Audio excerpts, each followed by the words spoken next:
కేవలం ప్రాజెక్టుల పేరు మీద స్కాములు, హైదరాబాద్ పేరు మీద, మూసీల పేరు మీద, లగచర్ల పేరు మీద, ఫ్యూచర్ సిటీల పేరు మీద, ఫోర్త్ సిటీల పేరు మీద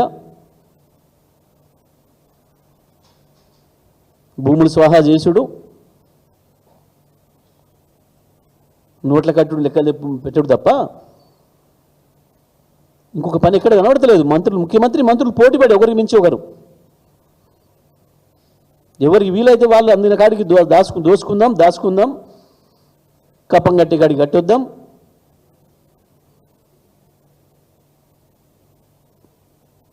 మోడీ గారితో ఇబ్బంది లేకుండా చంద్రబాబు గారితో మంచిగా ఉందాం.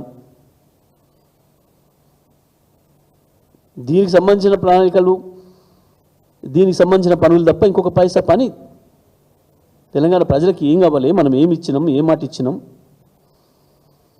అన్న సోయి ఎక్కడంటే ఇక్కడ కనబడతలేదు. నిజమే దబ్బుకొని ఈ సంవత్సరం వర్షాలు ఆలస్యం అని చెప్పేసి అంటున్నారు ఒకవైపు. అదే కనుక జరిగితే హైదరాబాద్తో సహా తెలంగాణ జిల్లాల పరిస్థితి దారుణంగా మారబోతుంది మంచినీళ్ళ విషయంలో. గతంలో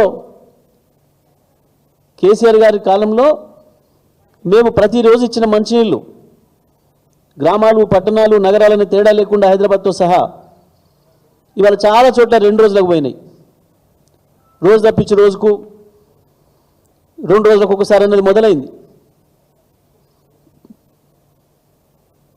మళ్ళీ పాతకాలంలో పరిస్థితులు మళ్ళీ తీసుకొస్తున్నారు.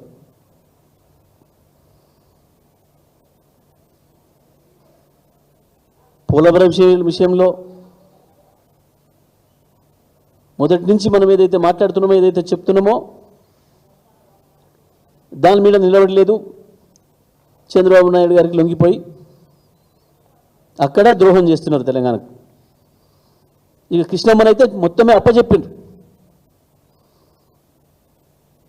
మళ్ళీ ఆంధ్రప్రదేశ్ చెరలకు వెళ్ళిపోతుంది కృష్ణమ్మ. ఆనాడు ఎట్లయితే జరిగిందో, ఆ 60 ఏళ్ళు ఎట్లయితే